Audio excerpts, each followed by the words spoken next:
What's up, everybody? Frank Nitty here to talk about the Packers again. Wasn't in the mood to upload anything since the season ended, even though we're still playing technically. But I just want to talk about this playoffs and the position the Packers are in right now. Right now, the Packers are in a position we've been in before with Aaron Rodgers on the road in an NFC title game. This would be Aaron Rodgers' fourth NFC championship game, winning only one out of the previous three trips.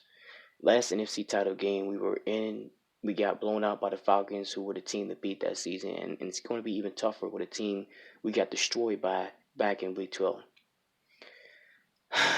Most, if not all, believe the Packers are going to get thrashed again, and that's pretty much what it's shaping out to be. Because I look at the Packers and I say, what has really changed since the last time we played the 49ers? Nothing really. The Packers have won every game since that embarrassing loss to the Niners, but we were expected to win those games with how the rest of our schedule was. Most of it was against NFC North opponents, the Giants and the Redskins. The Chargers and the 49ers were the toughest games on our schedule, and we lost both of those games. When Green Bay got really challenged, and the Chargers aren't even in the playoffs. But they had a veteran quarterback in Philip Rivers who knew how to torch a young secondary like ours, and a defensive scheme that's very simple. And when you talk about the Packers going on a road once again out west, a place where area where we never play good, it's no surprise that they're big underdogs coming into this football game. The Packers do not play well whenever they have to go out west. Under Aaron Rodgers, we never play well going out west, whether we're playing the 49ers, the Seahawks, or even just last year LA against the Rams. Now, actually, technically, that game, Aaron Rodgers actually had a good game, but the end result is always the same, an L. So here we go. So here we are again, happen to travel out west, and probably and yet the biggest, second biggest game of the season. And I say second because if we were to win, obviously, we got the Super Bowl still. But the defense only, like I said, when it comes to the Packers, the defense only goes as far as Z Smith and Preston go.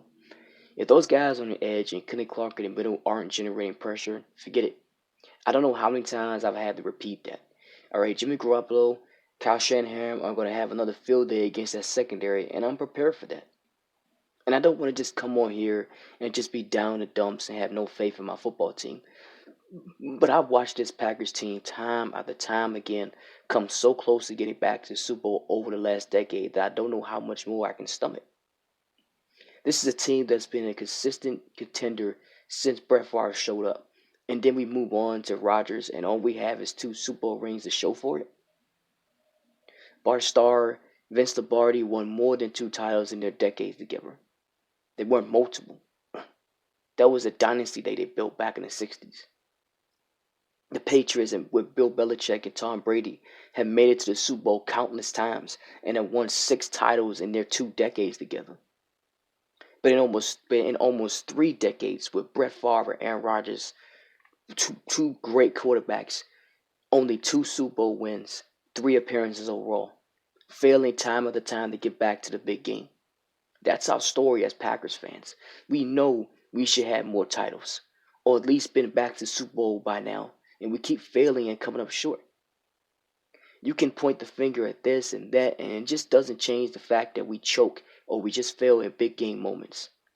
So imagine how I'm feeling getting ready to watch my team go into another NFC title game in another opposing team stadium where all the odds are against you. Massive underdogs. And knowing the history of what happens when we play games in these situations. Guys, to be honest, I don't know if I could take anymore. How much more I can take coming close and blowing it. All right, we won the Super Bowl in 2010. That was an amazing run. As the 6th seed, we beat the Eagles off of a late interception by Tremont. Going to Atlanta, who was the number 1 seed team that year, and we kill them. Aaron Rodgers probably his best game of his career. Still. Then we walk into enemy number 1, Soldier Field, walk into their stadium and beat them in an NFC title game. Win our trip down to Dallas Stadium and taste that Lombardi Trophy again in a good battle and good game against the Steelers. I could relive that playoff run for the rest of my life and never get tired of it. But what's happened since? The next following season, 2011, we go 15-1, number one seed, and we're just one and done, courtesy of the Giants. We went into that football game playing like absolute shit on both sides. Next best chance we had at Super Bowl was 2014. We all know what happened. Should have beat the Chicken Hawks then. Forget about the game that just happened. Forget about the game we just played. We should have beat them then in their house in a title game, and we choked. The biggest collapse in Packers history. Next season, we had that miracle game where Aaron throws up 2 Hail Marys, the forced overtime against Arizona, and Larry Fitzgerald just sends us home. Then it was run the table in 2016, and then we get all the way to the title game again. We bump heads with the Falcons again, and this time, they kill us. They crush us. So it's like a double-edged sword when you talk about cheering for a team that consistently contends for a title and fails over and over, or being a fan of a team that never contends or rarely does. I don't know what's worse. Because I can tell anyone that's a fan of a team that sucks and usually doesn't make the playoffs, it's not fun losing in the postseason. One loss and you're out. Boom. Done. Losing in the playoffs sucks. It hurts.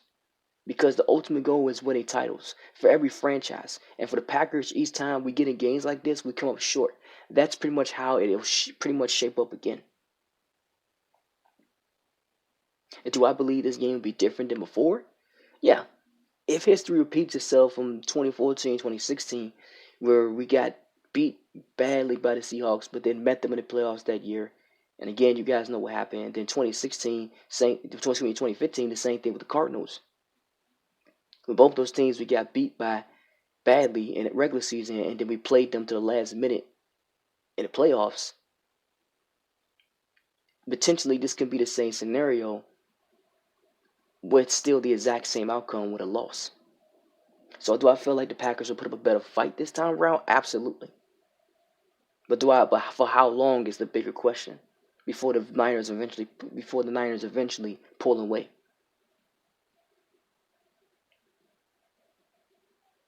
You just don't know.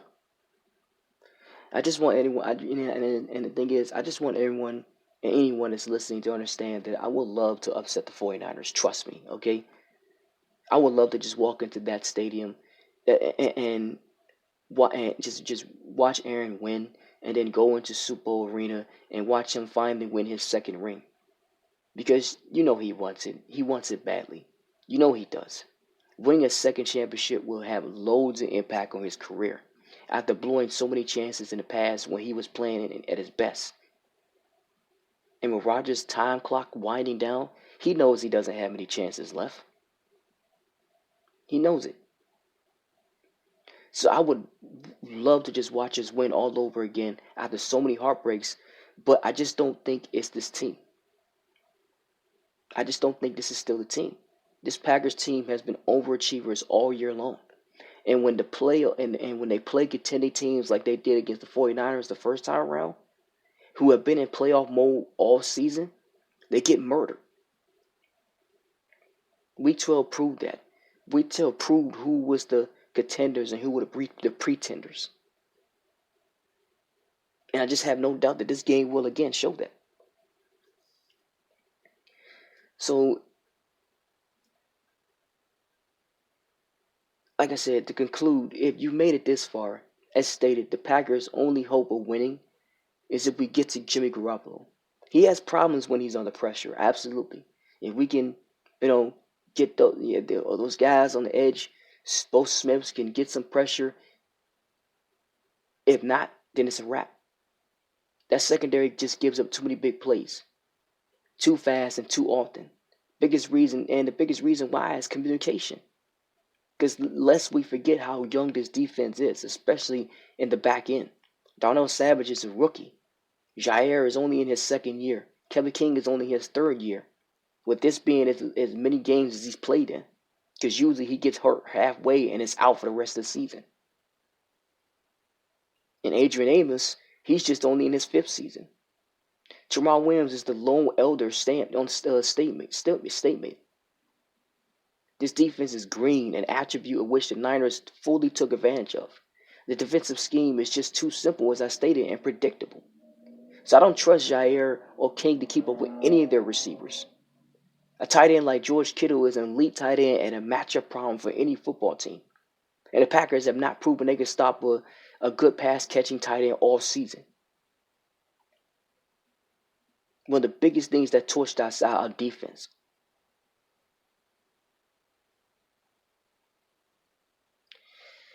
And that's just throwing the football. I'm not even going to bother talking about how hard it is going to be to stop that running attack. The run game being something we've never proven to stop all season long. It doesn't mean it means nothing to me that we slowed down an old Marshawn Lynch and the Seahawks last week. That means nothing to me. Because that should have been the results of that. That's how it should have played out. And the Seahawks would have probably had a much better chance in that football game had they unleashed Russell Wilson from the very start. I know they're a run football team, but they could have won that game had they just unleashed Russell Wilson from the start. The second half, we couldn't stop them.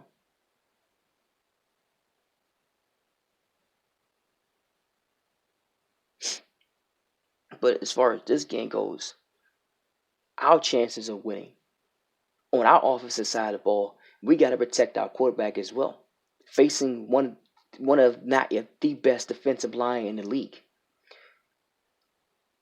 Let's hope that Brian Bullock is playing.